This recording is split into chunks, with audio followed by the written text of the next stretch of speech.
Yo, success seekers! Welcome to Max Success, where numbers make sense and math is less stress. Bago tayo magsimula sa lesson natin today, pag-usapan muna natin ang integrals. Ano nga ba ang definite integral? Simple lang. Ito ang paraan natin para makuha ang exact accumulation o total value ng isang function sa loob ng isang particular na interval. Parang pag-track ng total fuel consumption sa isang biyahe. Hindi lang kung gaano kabilis ang sasakyan sa isang oras, kundi kung gaano karami talaga ang nagamit sa buong trip. At syempre, ang topic natin today is the definite integral and its real-life applications. Objectives for today's lesson. Number 1. Define the definite integral and its notation. Number 2. Understand the fundamental theorem of calculus. Number 3 is to solve problems involving definite integrals. And lastly, number 4 is to apply definite integrals in real-life scenarios. Introduction? Check. Objectives? Check. Now let's start with the lesson proper. What is definite integral? Ang definite integral ay isang mathematical tool na ginagamit para sukatin ang exact total ng isang quantity sa isang particular na interval. Sa madaling salita, ito ang paraan para malaman ang total accumulation ng isang function, tulad ng total distance traveled mula sa velocity function, total profit earned mula sa revenue function, at total water volume sa isang reservoir gamit ang flow rate function. Isinusulat ito bilang the integral from a to b of f of x dx, kung saan ang a at b ang interval o limits of integration. F of x ang function o equation of curve, while dx ang infinitesimal change sa x. Ang fundamental theorem of calculus ay nagsasabing ang definite integral ay makukuha gamit ang antiderivative ng the integral from a to b of f of x dx is equals to f of b minus f of a, kung saan f of x ang antiderivative ng f of x.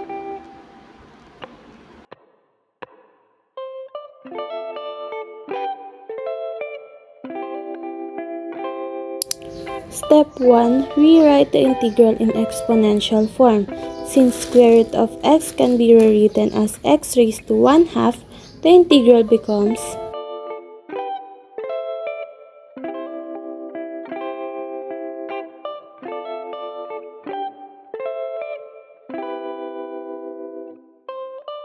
Now, split the integral into two separate parts.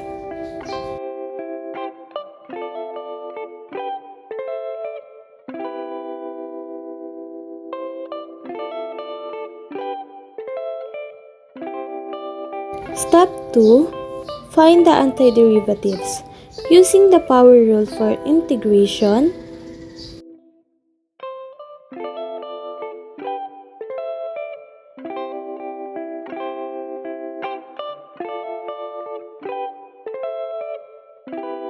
first integral is integral of x raised to 1/2 dx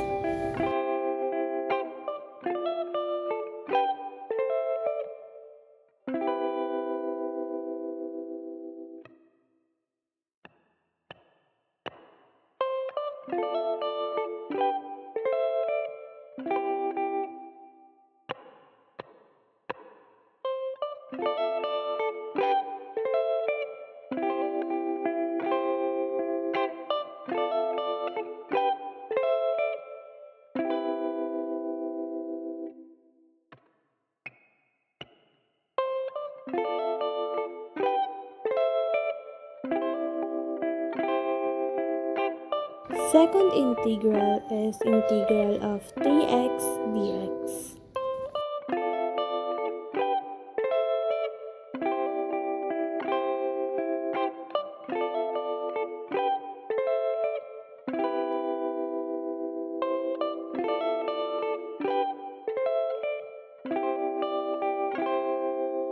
Step 3.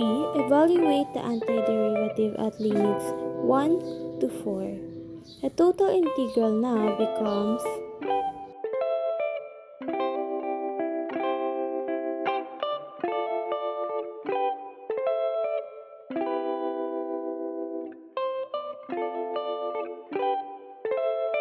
Now, compute at the upper limit x is equals to 4. First, evaluate 4 raised to 3 halves.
At x equals to 4,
at x is equals to 1,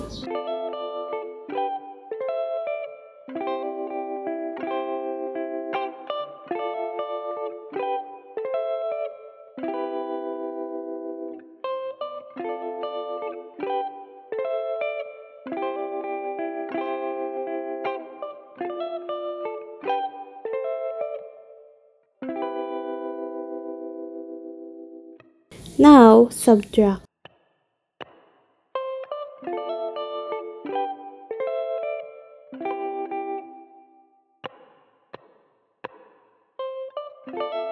Convert to a common denominator.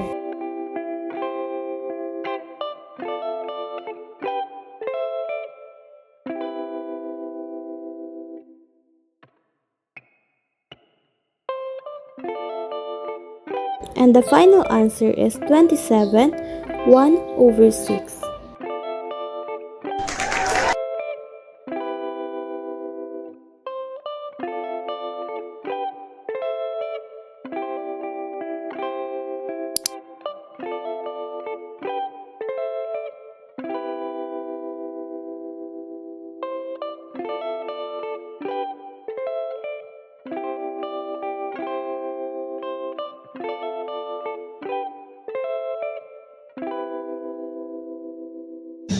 For our step 1, we will find the antiderivative using power rule.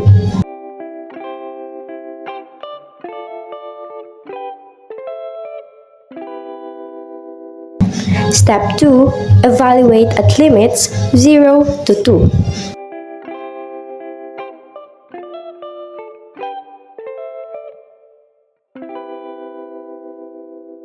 First, compute at the upper limit x is equals to 2.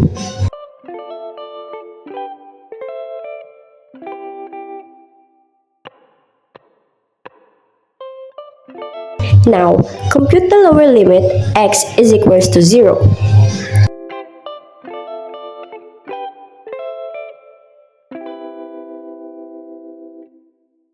Now subtract.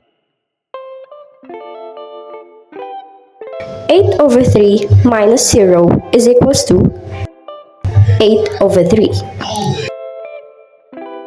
So the final answer is 8 over 3. And that's it. Now, let's proceed to its real-life application. Application of definite integrals. There are numerous definite integral applications across different fields. Some of them include the following. First is area under curves. Definite integrals allow one to calculate the area between a curve and the axis of x within some specified interval. It is used in geometry and physics in determining the size of a region. Total distance covered. Integrating the absolute value of the velocity function over an interval would yield a value of total distance traveled by an object. This is very important in physics and engineering in the analysis of motion. Next is work done by a force. In physics, the work done by a variable force is calculated by integration of the function of force along a path. This explains the energy transfer and mechanical systems. Total revenue and cost functions.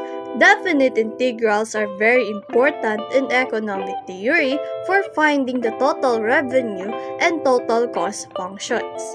Integration of the revenue and cost function within certain intervals is pretty useful in studying profit margins and business decisions.